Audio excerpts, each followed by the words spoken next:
you know, in this matchup, and then it was a small pause, and he went, yeah, I was also favored in the last one as well. So, you know, there's just a bit of a note, but I think he's experienced enough to be cool, calm, collected, same as Orange. But I will say that the guys mentioned it just then in the halftime show that a sticking point for me is this Hunter from Orange and how it's going to get the win. But we're kicking off game number 1. It's not going to be Hunter. It's going to be Orange's Priest versus Hoej's Paladin. Orange may be trying to just kick this Priest into line a little bit and get a win under his belt pretty quick. Yeah, very true. And there are definitely ways that you can put the Paladin deck together to get extra percentages against Priest and make it a potentially favorable matchup for you, which, of course, if you're a smart player and you're leaving Priest open, then you are aiming to do that as much as possible and try and rush them down, overwhelm them with that Murloc, aggro, knife juggler, call to arms kind of flood before they can really get any work done. Yeah, there's even a nod with the one Divine Favor in this list, which is, you know, if you look at ladder and look at this tournament, Warlock in a Controller Cube style and Raza Priest are exceptionally popular. They like to draw cards and hold cards, so this Divine Favor that's in the Hoej's Paladin could be absolutely insane. Paladin, especially at the moment, is amazing at just splurging onto the board, right? Whether it be Murlocs or just the other aggressive minions in the more faceless. They just want to dump everything onto the board and overrun you, and then they need that refund. That's where that Divine Favor comes in. But what else is sticking out for you in this deck? Other than that, it's a fairly standard Murloc aggro list that we're looking at, but there is the Finger in there, which isn't even... Before, it was like the power card of the deck. Like, Finger was the first card you put in there, and then you played 29 other cards. These days, Finger quite often just doesn't make the cut, but we are seeing it in Hoej's list here for this tournament. It definitely feels weird to say Finger isn't standard in a Murloc deck. Right. Because it's like the card is so powerful in that tribe. But Call to Arms has a lot to say about that, right? Yep. Call to Arms is 1 mana cheaper and does the job instantly without having to trade with anything. So I think that's why it's just been overtook a little bit, but Hoej's running both. And there's also the corridor creeper issue, right? If your turn is to play Finger and your opponent can just say, all right, slam a 5/5. You know, a lot of the time your Finger just isn't getting the job done. There isn't that small target for it to then trade into. Okay, a couple of Murlocs available for Hoej. He might actually, I won't call it a whiff, but miss the chum onto the Inquisitor, so won't get the instant buff if he wants to go for that. But he will be able, by playing them both, to actually kill off this Cleric. Very, very important here. You don't want to, although I said, you know, Divine Favor is great for drawing cards from Priest, you would still rather them have none in hand than a big handful. Yeah, the delay this turn from Hoej is purely a matter of sequencing. Whether he wants the chance of the extra stats this turn on the Vilefin, or whether he wanted to guarantee it on the Cold Light Seer for next turn, because the Cold Light Seer is almost certainly his play on the following turn with this setup. So he may have just wished to invest the stats on that, decides otherwise, takes the 2/4. I think this ends up being the correct decision. Yeah, this is Raza is in hand here for Orange, but this is one of those decks in form of the Murloc Paladin that can go too fast for Priest to just play the usual game, right? I think it's similar to Hunter as well. Hunter can just go that one step a bit quicker. Because even Rogue, you quite often see the Rogue play quite slowly in this matchup versus Priest. Right. But Paladin and Hunter, they put the foot down on the gas and just go and hope you don't have the answers early on. I think, if anything, we've seen 1 or 2 Rogue players attempt to play too quickly against Priest in this tournament, and they've just been out-resourced and just run out of stuff instead of, you know, stretching out with Minstrels and using their hero power when possible. So you're absolutely right. Some aggro decks, like Rogue, do try to go card for card. Yeah, Murloc Paladin not really going to do that. You just got to get the damage in as quick as you can. Orange, however, haven't really mentioned, he 3-kept in this matchup. He kept a Potion of Madness, Radiant Elemental, and Priest of the Feast, picked up a Northshire Cleric to then support that in the opening hand. So he had a ton of tools to shut down this opener, and you see there, something as simple as Radiant Elemental, Potion of Madness has just ripped the heart and soul out of this start from Hoej. He basically has to start from scratch all over again.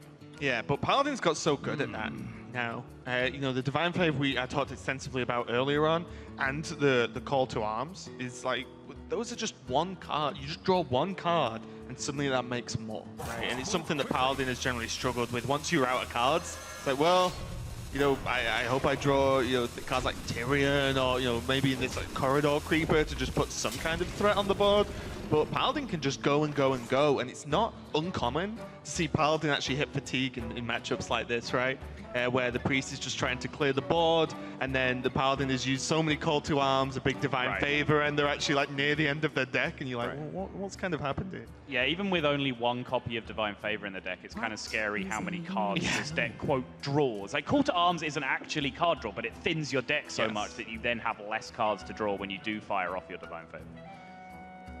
Now, I think the biggest point for Orange here, and point solved, I guess, now, is how he's using this coin. Playing the Priest of the Feast now opens up a potential power word shield next turn, as Hoej would need 2 more damage to be able to kill the Priest of the Feast this turn. So I think this coin opens up the most options immediately for Orange, but you always have to sit and just think about this, because coin is such an impactful card. And also, remember the point that Purple brought up at Summer Championships about Orange's ability as a player going through the roof when he knows which cards are in his opponent's deck. If on ladder, maybe this is a turn where Orange plays scared of something like Blessing of Kings. Sure. Blessing of Kings he knows is not an option in his opponent's deck, so he just said, you know what, Priest of the Feast, you cannot challenge this with anything that I'm particularly scared of, so if you find the extra damage to kill this, it's something that I'm happy to face on the following turn. And again, this is something that Purple brought up originally to me, and then we asked Orange about, and he confirmed himself that he would love to play open deck list all day, every day, and thinks he's a much stronger player in this format. Yeah, and a lot of times we've seen that have been open. I mean, his first HCT, push was open deck list, and he is sat at the World Championship playing out now. So we'll see how it goes. It's going to be the adapt here, and just going to gain some health there just to keep this Foul Fin that's looking a lot sturdier than when you originally play it as a 2/5 on the board now.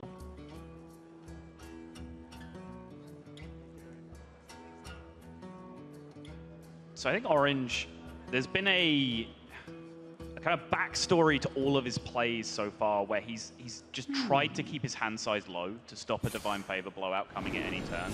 It's another byproduct of throwing away the coin on the Priest of the Feast, is that he got it out of his hand. But now he's faced with a handful of card draw cards. He had Power Word Shield, he has Acolyte of Pain. These are all cards that will eventually replace themselves as a Hoej. There you go. I was going to say, he's just hiding his face. You can't quite see the resemblance just yet, but that is, in fact, the twin brother of Hoej. Hey, fingers crossed indeed. And I think, to be honest, the body language tells the story, right? This is important to his brother, it's important to Hoej, it's important to his family. And it was just the tense, we've all been there watching a friend play, right, when it's important. Very, very tense, and these two are very close. They are indeed. I was actually matched against Hoej's twin brother in the opening round of a DreamHack, and he no-showed.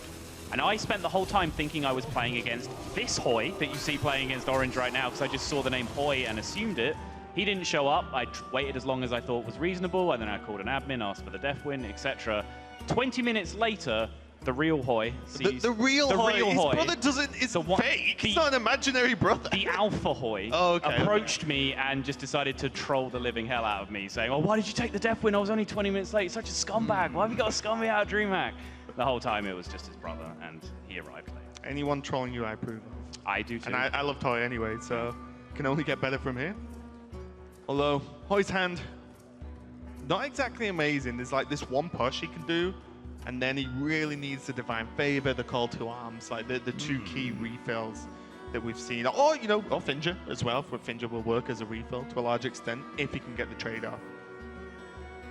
Also, always a little bit scared about how to set this turn up, because this feels like the old days when you were like, Juggler with Acolyte on board. Right. Do I really want to put 5 damage into an Acolyte just to guard against the potential juggles, getting multiple card draws? The answer is yes, often, especially against Priest, with no cards in hand. You really want to reduce them down, because you mentioned earlier, Orange will want to reduce his hand size. Right. He's still playing Raza Priest, like he still wants to draw enough cards to actually deal with these threats and then kill his opponent. Yeah, and the problem with taking this kind of strategy, especially against a deck that only plays one Divine Favor, so is much more unlikely to draw it, is that individually, card for card, your deck has a lot of low-value options in it. You can be, on any given turn, drawing a Circle of Healing, a Binding Heal, a Holy Smite, things that don't have a huge impact on the board state, whereas Murloc Paladin is actually full of quite impactful cards: Gentle Megasaurs, Call to Arms, Spike Ridge Steeds, Sunkeeper Tyrant, Corridor Creepers. So if you come down to this kind of empty hand versus empty hand top deck situation, even though you're the control deck as the Priest, quite often you're going to lose that value game. Yep. So I do actually favor in a lot of situations just rolling back the clock a little bit and defaulting to kind of that cycle game, making sure you do pick up those combos to pair together as well as the 5 and 8 that you need.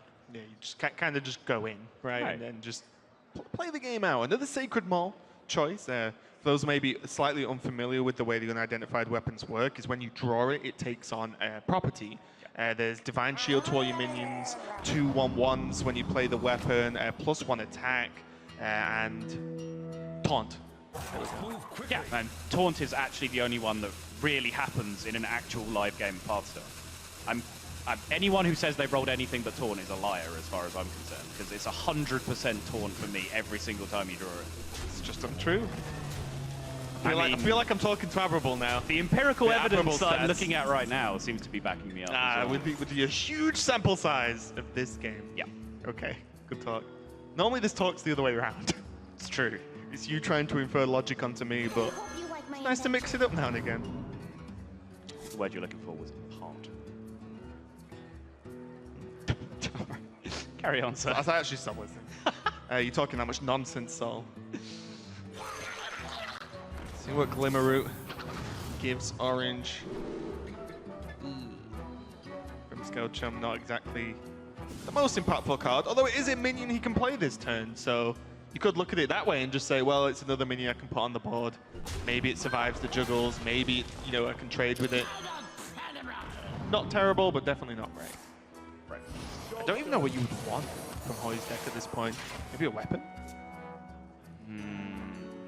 It's kind of a weird deck to play against with a card like Glimmer Root, right? Yeah, I mean, so I think Tarim would be okay. Corridor Creeper. I think if you got offered Call to Arms in the right situation, say you still had Loot Hoarder and Blood Mage left in your deck, that would be kind of reasonable, but Velen. It's not really no, a it deck. wouldn't work. What am I talking about? Huh? For some reason, I do that sometimes. It's very similar to the Glimmer Root issue where you presume it's Discover. Sometimes if you just turn off a little bit. Actually, if Call to Arms is just summon like 3 minions. Remember that conversation we just had about who was talking nonsense? Well, we had to revert back to the norm, right? We had to flick back to it somehow, so I decided to take the hit on that one.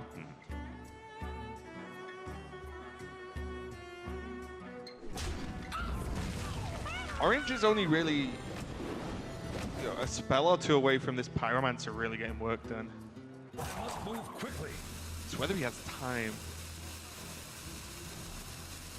Yeah, Hoej is only a turn or 2 from ending Orange's life here for the 4th straight game as Priest in this tournament. Just protecting these double jugglers as best he can.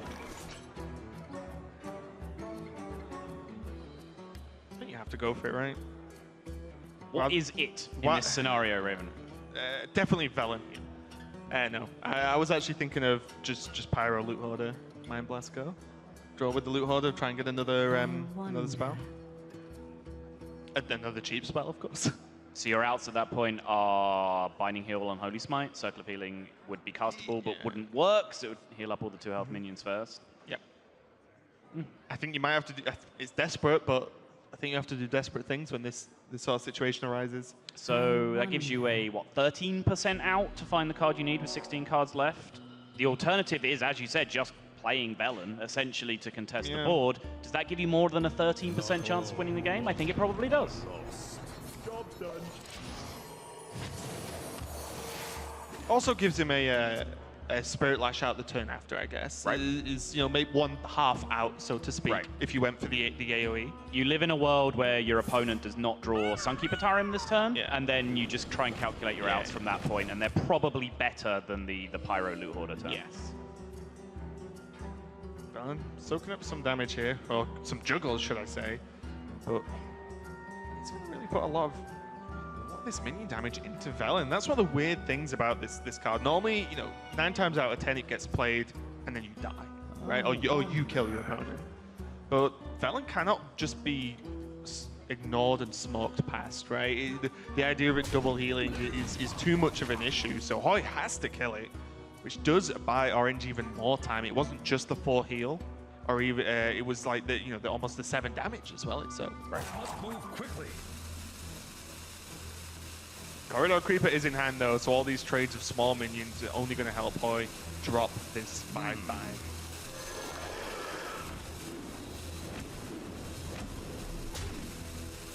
I thought he put the juggler into the Velen then. It's like,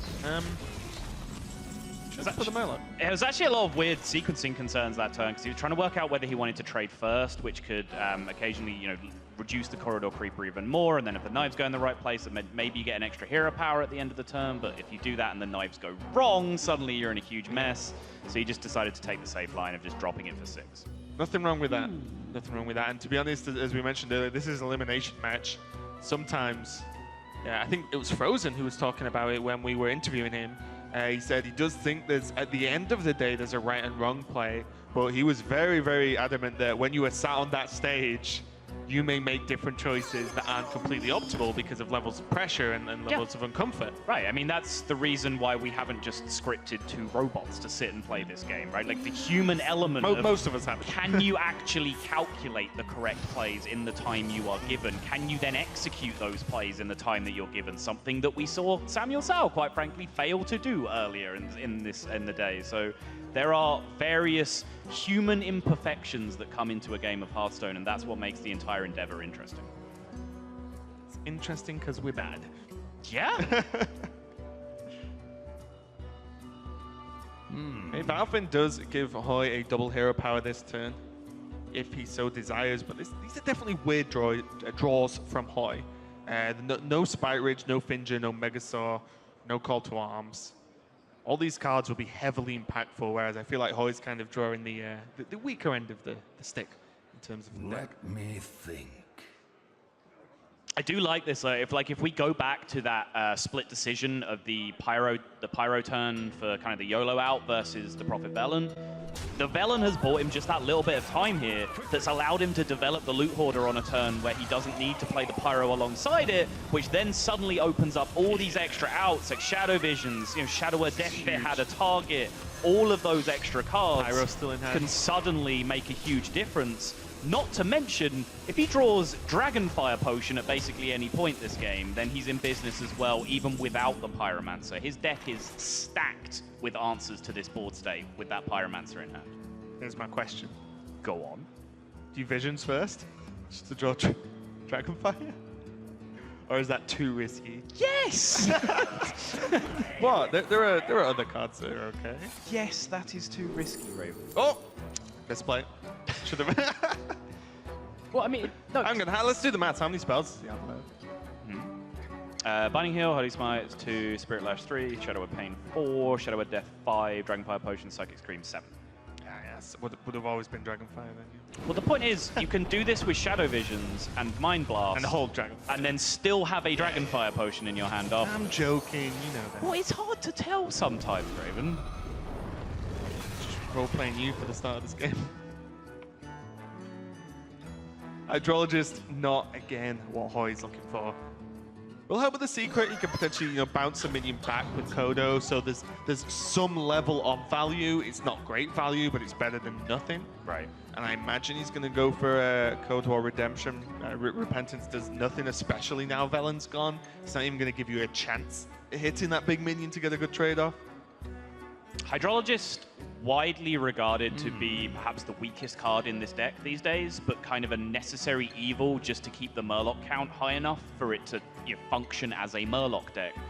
It was a card that was very, very exciting when it first came out. The power levels seemed to be through the roof, but it's tailed off significantly in recent times. Yeah, and the power of the card is also kind of meta-dependent to a certain extent, because look how good it is versus the Aluna mage, right? Oh, they play 2 counter spells. Okay, 1 mana, go away counter spell. Yeah. Also, I mean, mirror entity and counter spell. Yeah. And also to another certain extent, the quest mages or the freeze mage style decks where you can potentially get eye for an eye. Right. I'm not saying it's fantastic, but it was something that could win you games. Now it's just more of, as you said, just filler, to be completely honest. Lyra? Is the draw here from Orange? Does have Circle of Healing to start going off? And I think the majority of the pre-spells will be cheap enough to follow up with at least 1 more. But Orange has to really consider, is that 1 more enough? Does he need to do it this turn? Could he just clear the board this turn? Does he just hero power past this turn? this, with only 3 cards and very limited options outside of Lyra potential, this looks straightforward, but it really isn't. Orange going for the Dragonfire. Now, that might have just looked okay because, oh, empty board, he gets a 1-3, who cares? But a call to arms coming out would be very scary now, because that was pretty much your AoE done. You've already done your pyro. There's not a lot left. Well, here's the problem with leaving the board up, though, is suddenly Megasaur is a lethal out. Murloc War Leader is another horrible card that can come out and punish Sunkeeper Tarim, and so on. Very tricky. Yeah, I think Orange, just about on balance, so it's kind of a damned if you do, damned if you don't situation. There are cards your opponent can top deck that will punish you in both situations, but I think there's only really one call to arms remaining that can instantly refill to the point where you feel you would need to AoE again. Yeah, and I don't think Finger on its own is enough of a threat, because you could just choose not to give him a minion that he can kill that easily, especially with the lack of Blessed Kings, for example. What I will say in a counter-argument to that, though, is that because Hoej chose Getaway Kodo, quite intelligently recognizing that he would get the first minion played back in his hand, the Vilefin, it does actually let him re-flood this board immediately with the double hero power. So Orange has actually put himself right back in the same spot, the way it has panned out, that all of those same draws are lethal again anyway. Okay, well, let's see what Lyra can do for Orange. Just get off the pint size, but that's a swing and a miss for that one. The Devour Mind, far too expensive to play. And that is not what Orange wanted to see. Head in hands again. It's 12 in play. 2 damage, is that too much to ask? It is this turn. Corridor Creeper did not do it. Spike Ridge Steed would have done the job. Tarim would have done the job. Gentle Megasaur would have done the job. War Leader number 2. Rallying Blade. Divine Favor rebuys all of those cards. That was a lot of outs to win the game that turn. Yeah, that was kind of rough. 12 cards left.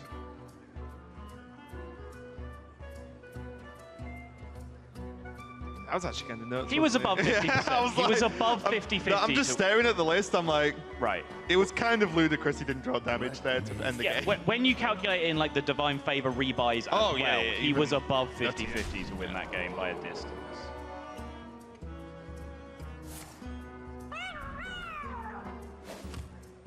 Hoej has a very tough decision now. Do you kill Lyra? Because Lyra over Gadgetzan is often the choice in this deck. And one thing that maybe people don't talk about too much, because you shouldn't really evaluate on what could happen in a game, but Lyra can get some really stupid things to happen and pull you out of really weird spots. Oh my god. Oh! There's a fist pump.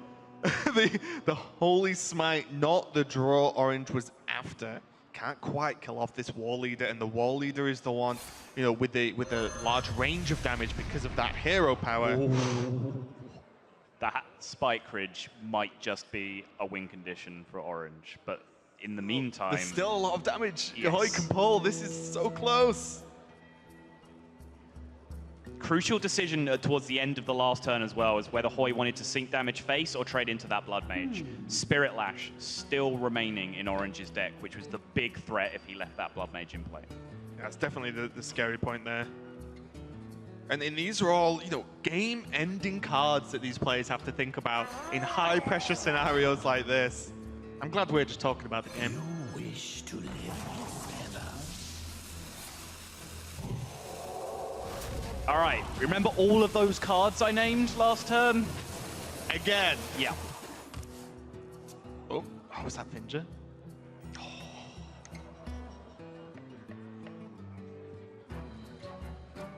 How many Murlocs are left? There's War Leader left, 2 Rock Pools, 1 Tide Caller.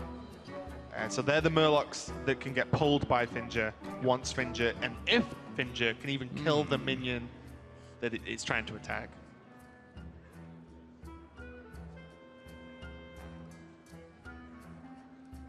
The problem here, it's Hoej isn't only having to consider, but he probably doesn't really have to consider much of Orange's deck. He has to think of what were those Devour Mind cards. Right. That's the scary part. What does he lose to in his own deck? Spike Ridge kind of has to be on the radar. If it's just 2 Murlocs, whatever.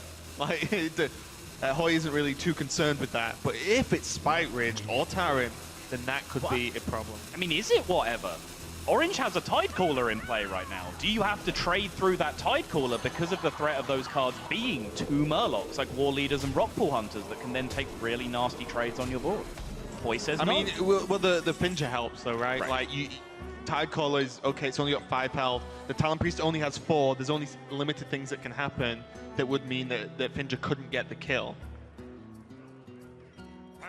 Oh, Wall Leader. This is going to hurt if you are a member of the Hoej family. There's the blink and the quick look over to Orange from Hoej. Or from on stage Hoej. War Leader goes down. The Creeper goes down.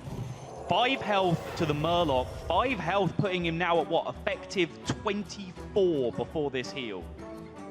He could probably get greedy here and heal the minion. That's how stable his position is. He knows there's no silence. Right now. Yeah. So is Megasaur into Poison the best outcome? Very similar to Tarim. Yeah. Well. Okay. You don't get the kill on the Spite Ridge, the Steed part with the Tarim, right? Yeah, you do. Oh, sorry, of course. Yeah, Finger becomes. You get a value trade on it as well, as opposed to having to trade in a 1/1 which would die even though it had poisons. True. Well, that seems to be the story of the last few turns for Hoej. Not what he needs. What an insane ending to this game. I'm not even saying it's over yet, but just the back end of this game was kind of insane. Both players had opportunities. I mean, if at any point Orange draws Anduin, right? Well, then he would just kill all of Hoej's minions forever, you know, for the rest of the game and then win. At any point Hoej drew any damage for the past couple of turns, same position. And the rich get richer. Orange picks up 5 more health in Taunt here. Now he has to consider the classic Hearthstone dilemma. What's the safer play here? Trading away to play around things like Megasaur and Tarim, or just going face to end the game immediately? Always smoke, is my response. Is there a way you can go halfway between and still set up lethal? Probably not, right? Because if Poison comes out, you may as well trade. The Poison's the thing you're kind of afraid of because your highest attack minion is the 6/11. I am very much of the persuasion here that he does not lose this game if he just kills things until Hoej runs out of things. I mean, that's how it would normally work, right? If, especially because Orange has been low on resources all game. If he had the Anduin, he would just be hero powering minions down every single turn without a doubt. There are more. The options get more limiting as time goes on now, and as Orange isn't losing his board, this gets even worse. There's a call to arms at last.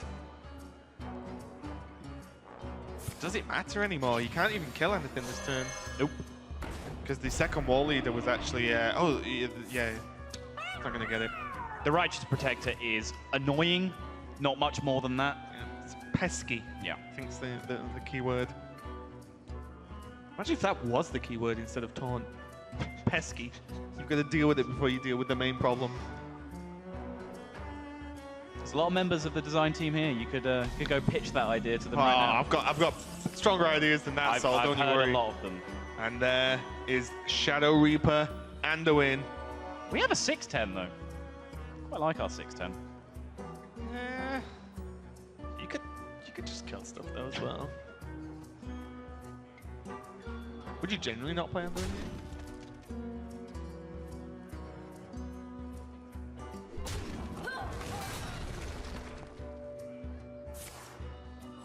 You're gonna answer my question. I really don't see the need to play it. Okay, I'm gonna pass. Doesn't want to reap any shadows today. Because suddenly, yeah, if you play it, you lose the first half of your Death Rattle Taunt, and then the Poison or the Tarim coming back the other way suddenly leaves you in a pretty rough spot.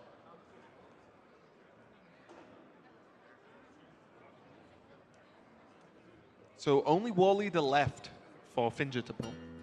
Yes. So we know the Finger pull will be that and that alone. The War Leader will give the buff on top of the 3/3 Tyrant effect. But poor old nerfed War Leader is not going to have much of an impact on this board state. No. That one extra health would make all the difference right now. It really would as well.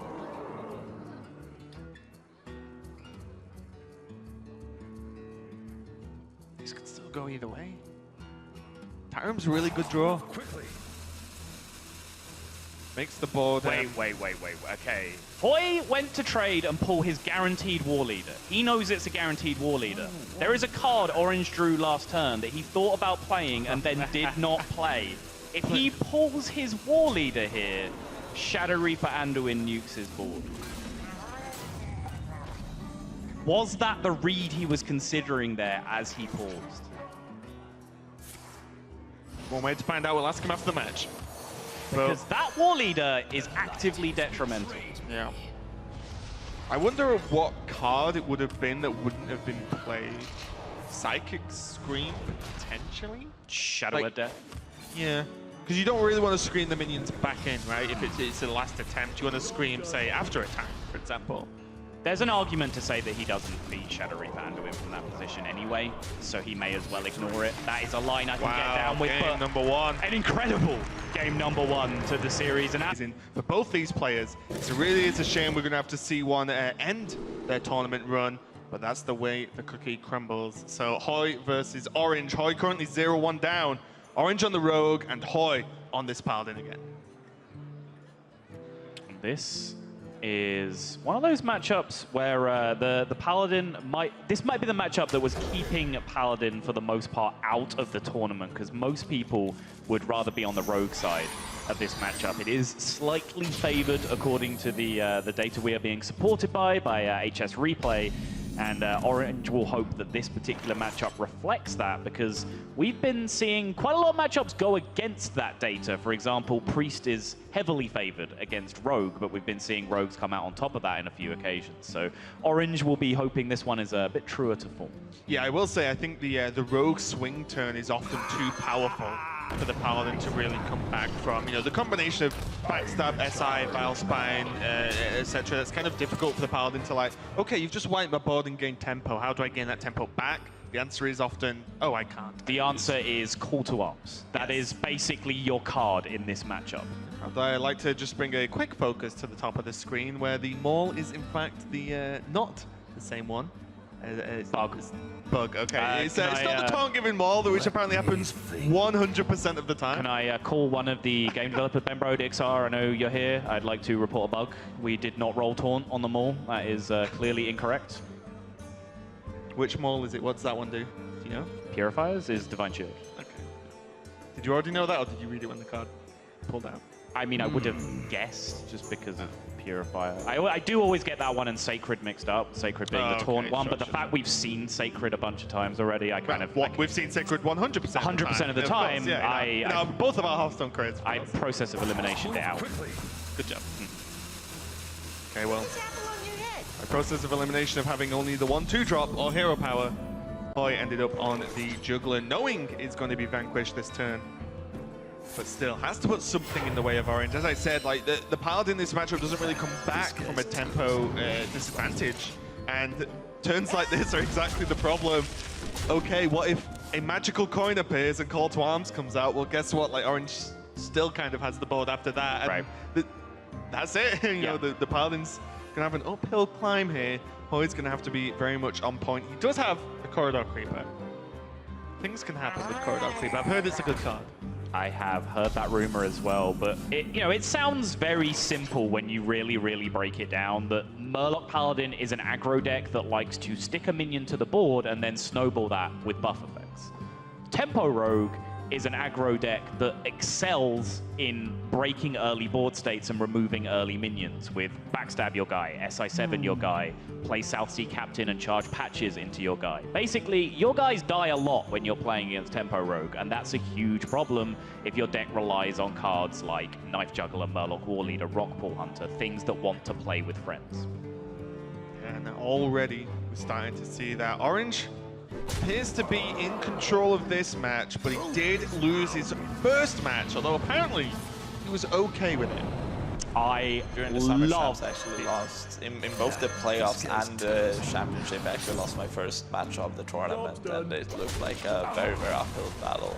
I have a good history of performing well under pressure, and I've just been keep doing so. So I guess to some extent that I do perform better under pressure.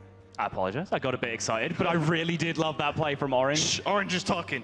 The value of a Shadow Step in this deck goes down enormously on Keleseth when you've already pulled patches out of your deck. And I've seen way too many people Shadow Step Keleseth way too late in a game. So I saw the Keleseth come down. I saw him reach for the Shadow Step. I was about to go, no! But then Shadow Stepping the SI, much better play in that position. Yeah, +1/+1 is just enough. Yeah. But by now, right? You don't, as you said, you're not doubling up into the captain turn follow up, right? Which is the nuts. It's a crazy strong turn. But yeah, I like this too. And again, like I said, Orange saying, you know, it's okay that lost the first match. You know, it happens. Orange has a crazy amount of tournament experience. Maybe not as high pressure as this, but seems to be doing okay so far. And this is the thing, right? We kind of maybe trying the point home now. But what does Hoej do? Like, there's a million minions on the board, and yes, there's a one-mana corridor creeper. You can Divine Shield it. Okay, well, what if there's Valspine in hand? You know, you've got to think of backstab Valspine, or even just Valspine turn later. It's going to be very tough. From Hoej's perspective, as he looks at his screen, the correct play right about now is somewhere to the right of that Gentle Megasaur. In the bottom right of the full screen. In the bottom right of the screen, you could say yes. Yeah, good say. Still, no problem with playing it out. It's definitely a rough spot. We've got time. Divine Favor, what he was looking for most of the last game. Right. Pointless. Right. in this matchup. And think about how different this could be. It's easy to forget because that game went on 6 or 7 more turns from the point I'm about to mention. Hoej, 2 turns in a row, had above a 50-50 by my calculation for lethal from draws from his deck. And that would be a very different scenario right now if he vanquished the Priest with this Murloc Paladin already, because he wouldn't then have to run this deck into the bad matchup of Tempo. Yeah, this is definitely very rough. Orange has a Sword of Justice, in case people may not be familiar with this vanilla card.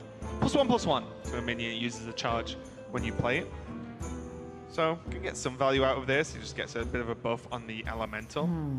He can either do that, or he can hold on to the Elemental if he's thinking about if he draws Valspine, if he wants Minstrel next turn. You do need that combo effect. He is very far ahead, and he has Leroy in hand, so a lot of the time when you're this far ahead, I don't mind plopping things on the board and going face. You can also play the kill him so he's dead plan quite effectively with Yeah, that's what I mean, yeah, because of Leroy, right? Right. It's like, Choose soon.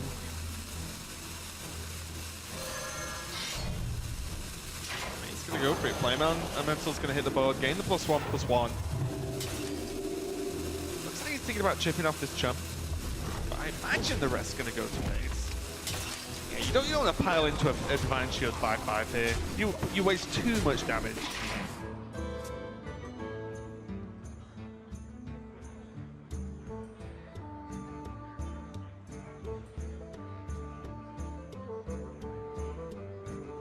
Hoej just finding the wrong side of his deck again. He's picked up some of the slower value cards that he would have liked to have seen in the mid-game against Priest in the previous game. Megasaur, I mean, we saw what? 4 1/1s, Murlocs on the board at one point in that matchup. It's like... Yeah, I think there was at least one turn where both +1/+1, or sorry, all of +1/+1 Wind Fury and +3 would have been lethal, and then one additional turn where Wind Fury and +3 were lethal. That was on the same turn where there was 6 or 7 other outs plus Divine Favor at least, and that of course brings us around to Divine Favor, which he would have loved to have drawn at any point in that last game, but it's a pretty horrible draw in this matchup against Tempo. Yeah, I was going to say, when you say in certain matchups, maybe more for just the straight up aggro Paladin, but in certain matchups, players keep Divine Favor. Right. And they're opening hand as well, because they're like, everything else is 1 and 2 drops and maybe 3 drops. I'll throw it all out and then press Divine Favor in Priest, in Warlock, all these matchups. You end up drawing minimum 3 cards normally from that kind of style. Hoej is fighting back onto the board, but this Leroy is just So scary. What's that? 8, 9, 10, Sleep 12? Yeah, that's exactly with 12. the buff and the swing. Sword of Justice in Rogue. Getting the job done from the swashbuckler there. And Orange is going to be going 2-0 up versus Hoej, staving off elimination with only one more win.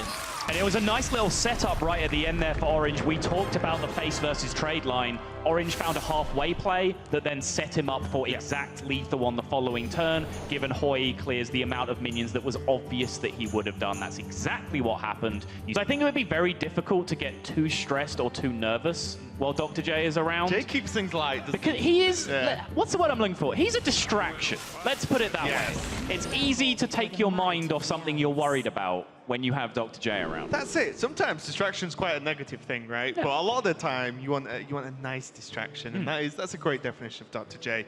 Let's get into the next game, though, between these two players. Hoej versus Orange. Orange 2-0 up. If he wins this, he is moving on through the group.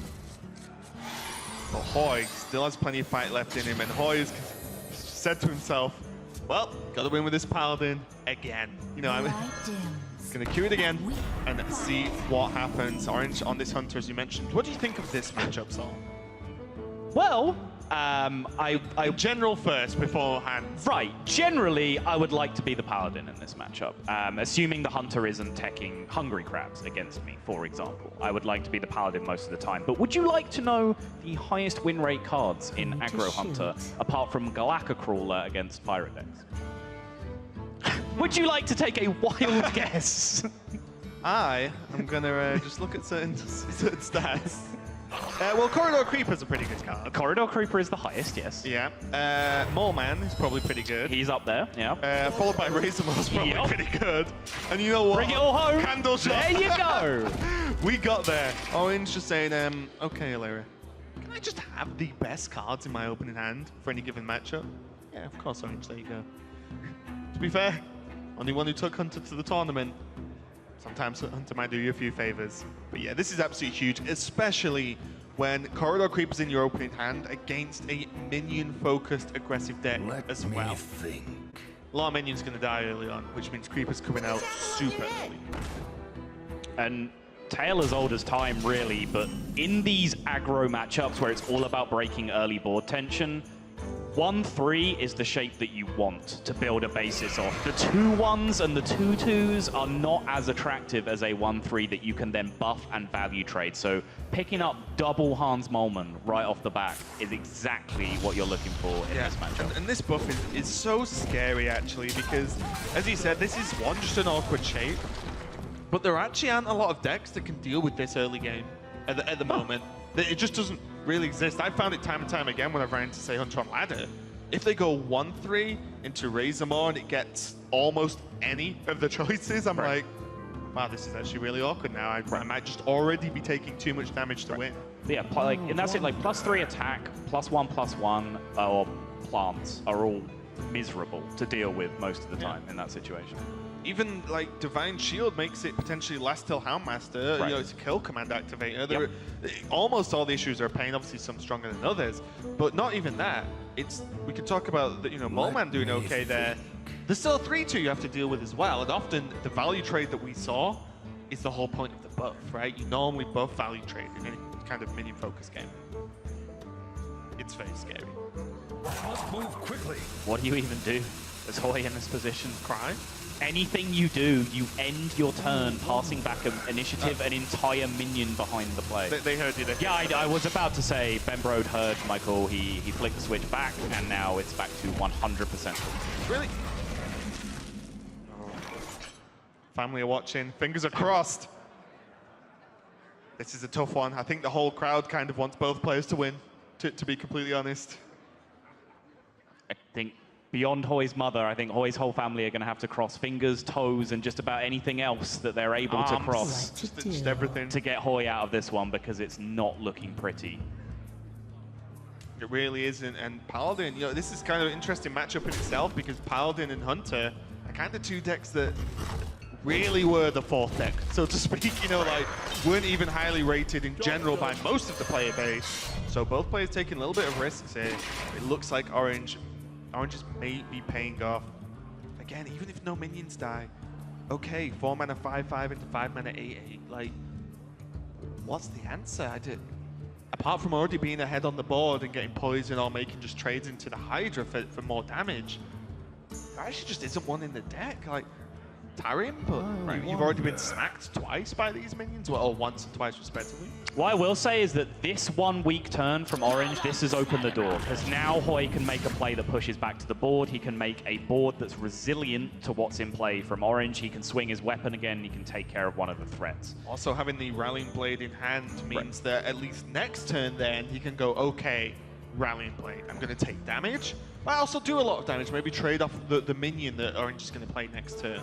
And then you can swing it again the turn after. So the durability on the weapon might actually be enough to try and stabilize for Hoej, but the next couple of draws from both these players is going to be insane.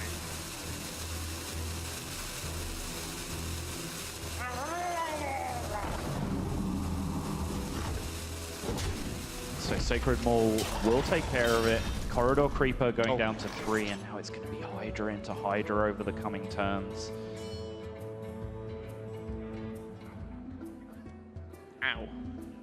That is the best descriptor I've got. This one is going to hurt. Hoej still has like 1.5 turns-ish to draw Tarim.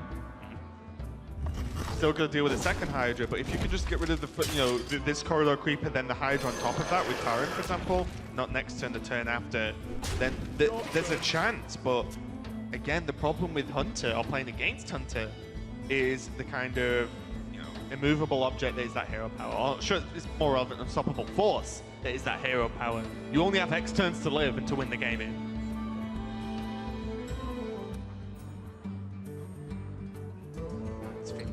Probably about as good as it's going to get this turn, right? Finja certainly creates a dilemma for Hoej. It looked like a fairly clear Rallying Blade turn leading up until this point, but of course that was draw dependent, and Finja now being drawn might just be the counter swing that Hoej needs to bank on. He has to hope that, Finja can interact with some small minions that Orange might have in his hand at this point, but he's seeing Orange float mana over the last few turns. He saw an awkward turn with Candle Shot and the second Dire Mole come down on turn 3. He saw this turn then again float 1 mana on turn 4. So he knows there are alley cats, for example, in the hand right now. He has a decent read that these are either situational cards like Kill Commands or Unleash the Hounds, or they're large minions like Bittertide Hydra. Yeah, what's kind of funny here is like if Orange actually goes for the trade, then he can create a situation where Finja needs that like weird 1 damage to happen, which is actually very difficult outside Juggler to get that like 1 weird damage left on the worm to be able to kill it off with Finja and get the Murloc draw. I mean, you don't need to trade to create that scenario, right? Yeah, that's true. Just hit face, it's the same spot, and you hit them for 5 more. Now they have 5 less health. Yeah, I guess. Yeah, any buff or any 1 damage does the same job, right? I think if any buffs change anything with the Murlocs, but I don't think they do. Trading here would play around Sunkeeper Tarim. It would allow you to keep a minion around following that. It messes up the weapon as well, right? The Rallying Blade? Sure. Because now, like, you can't Rallying Blade first and then trade the Finja in.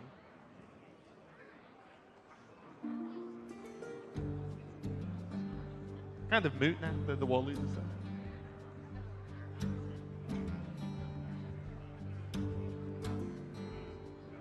Interesting how Orange chooses to deal with the outcome of this Finja, whether he takes the trade approach or whether he just says, I have an 8/8.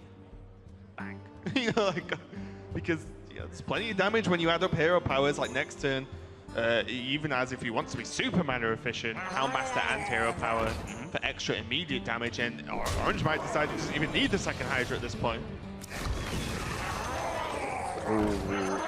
Double War Leader is huge for Hoej now, though, because that creates so much counter push coming back the other way. Look at that damage. Yep.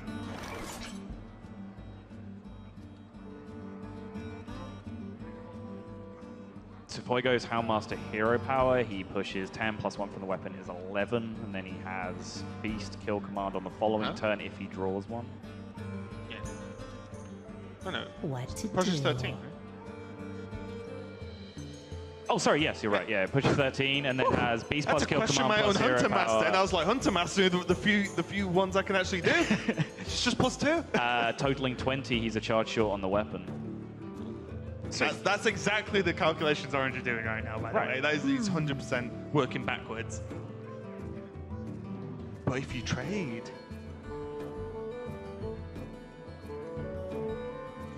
This is tough now. Double wall lead is insane. Now. What to do?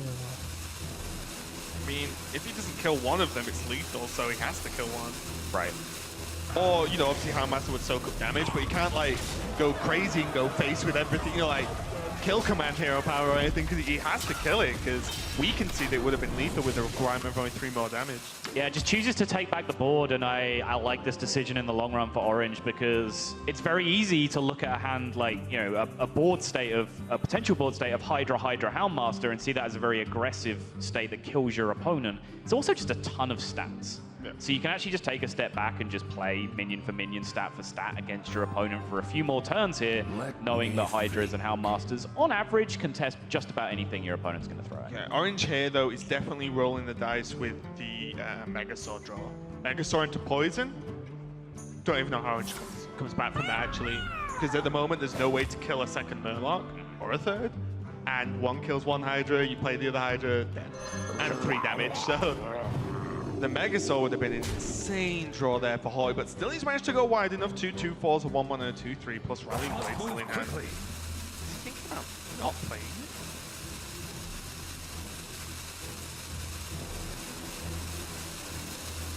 What are the benefits to not playing Rally Blade here? I can't see any.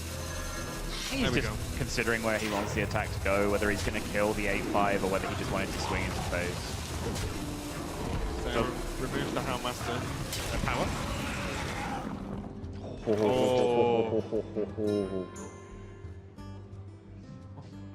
What's it?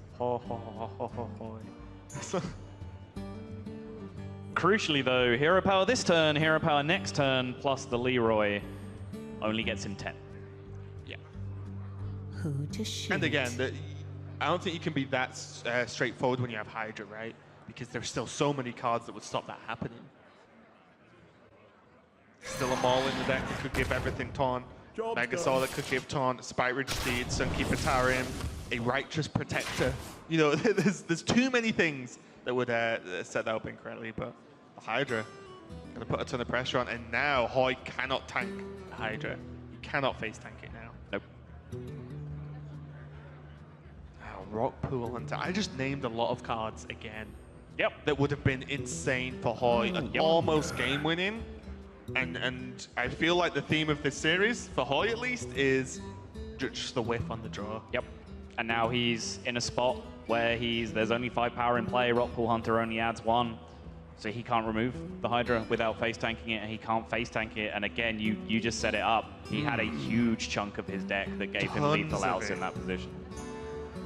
Also, again, Call to Arms, getting stuff like juggling to minions into Righteous Protector, for example. You know, there's even more cards when you start adding out the weird draw mechanics. Right. Yeah, Call to Arms with Juggler could have potentially been lethal, and then all of the cards that prevented lethal, all of the taunt outs that you listed, come back the other way. Orange, definitely you'd have to say, got a little bit of the rub of the green in that series in terms of those outs not lining up for Hoej.